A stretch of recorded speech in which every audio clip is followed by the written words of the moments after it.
शांति।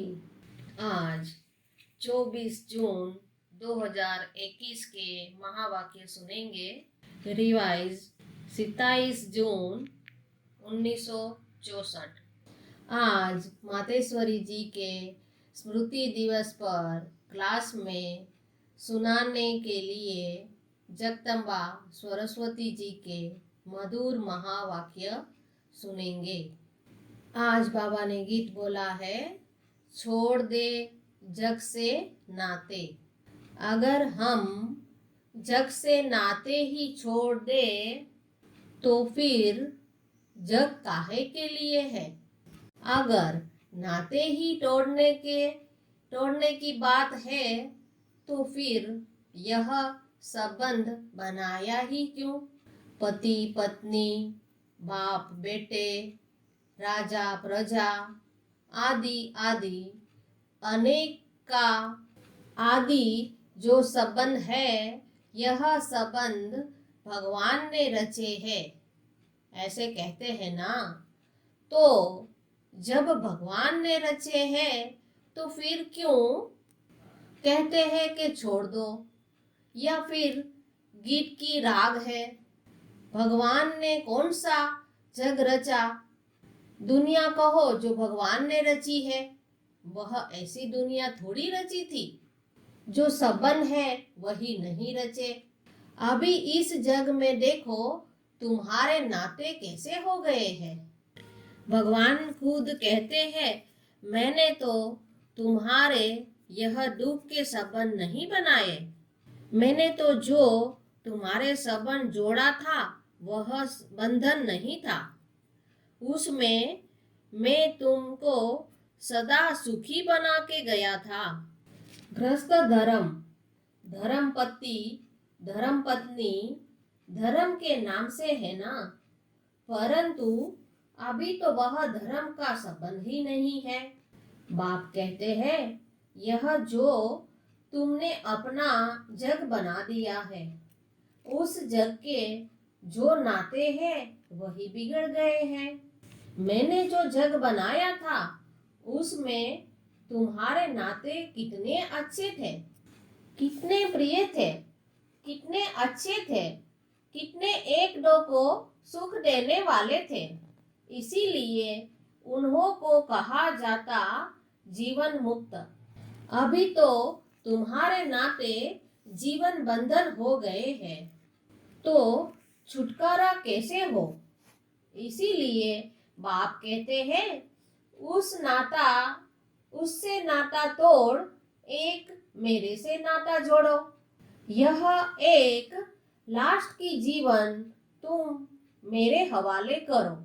मेरे हवाले का मतलब है जैसे स्त्री पति के हवाले, पत्नी स्त्री के हवाले, बाप बेटे के हवाले, बेटा बाप के हवाले।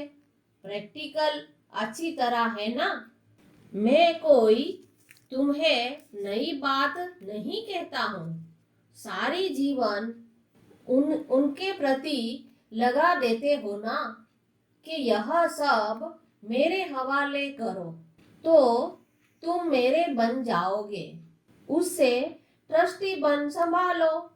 जैसे भक्ति में कहते हो ना, भगवान यह सब तेरा है, मेरा तेरा लेकिन किया तो नहीं।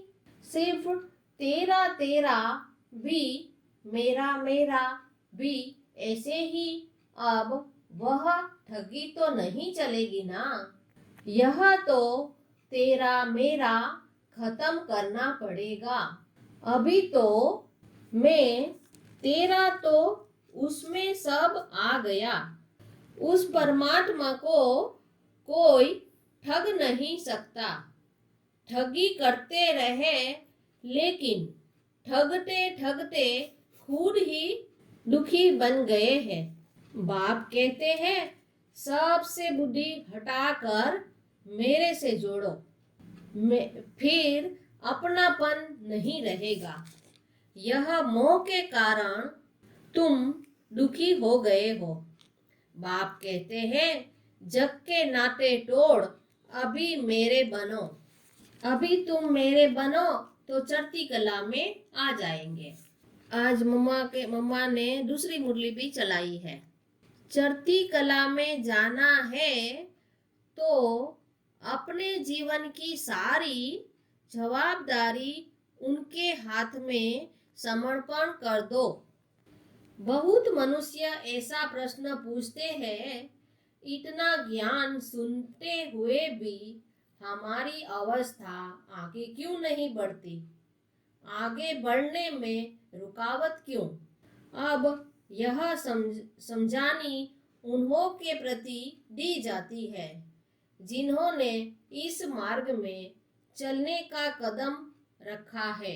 परंतु जब तक अपनी जीवन, मन, वाणी, कर्म सहित भगवान का नहीं बनते, तब तक अति इंद्रिय सुख की महसूसता नहीं हो सकती।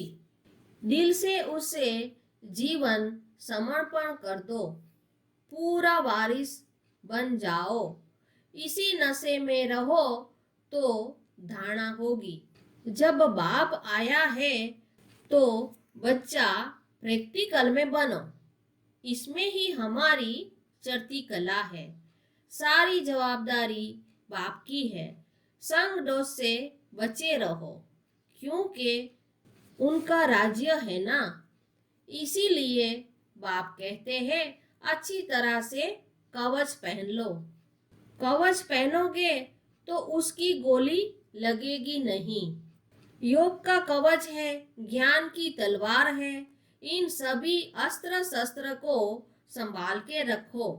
एक एक पाई भी सब इसी कार्य में लगा देना है, तो नष्ट मोहा बन जाओगे।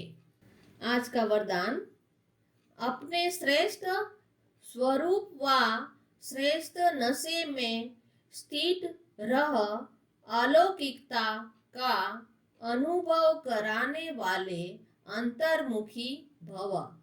वरदान का सार सुनेंगे। जैसे सितारों के संगठन में विशेष सितारों की चमक दूर से ही न्यारी प्यारी लगती है, ऐसे आप सितारे साधारण आत्माओं के बीच में एक विशेष आत्मा दिखाई दो। साधारण रूप में होते असाधारण व अलौकिक स्थिति हो तो संगठन के बीच में अल्लाह लोग दिखाई पड़े।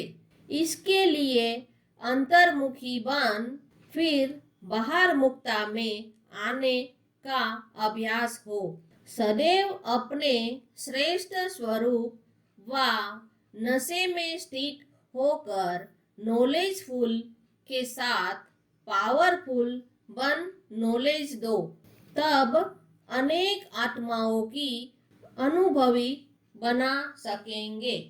स्लोगन, रावण की जायदाद साथ में रख ली तो दिल में दिलाराम ठहर नहीं सकता। अच्छा, ओम शांति।